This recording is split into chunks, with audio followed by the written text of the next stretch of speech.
কই ইলিশ মাছ দিয়ে বেগুন দিয়ে রান্না করে আপনাদের দেখাচ্ছি। জল গরম হয়ে গেছে, মাছটা দিয়ে দেবো। ঢাকা দিয়ে একটু মাছটা সিদ্ধ করে নেব। মাছটা সিদ্ধ হয়েছে নাকি দেখে নেব। মাছটা আমি নিয়ে নেবো।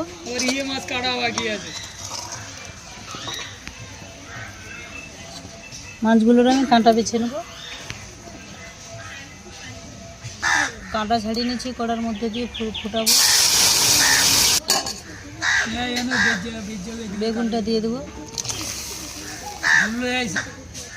হলুদ দিয়ে দেবো, লবণ দিয়ে দেবো।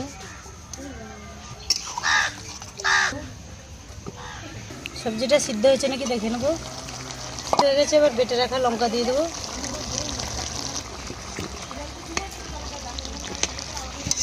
এখনো হয়নি, একটু বাকি আছে।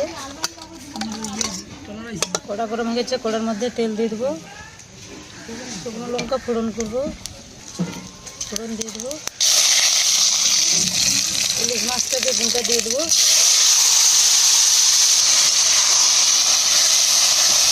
তরকারিটা হয়েছে, উপর দিয়ে একটু ধনে পাতা দিয়ে দেবো।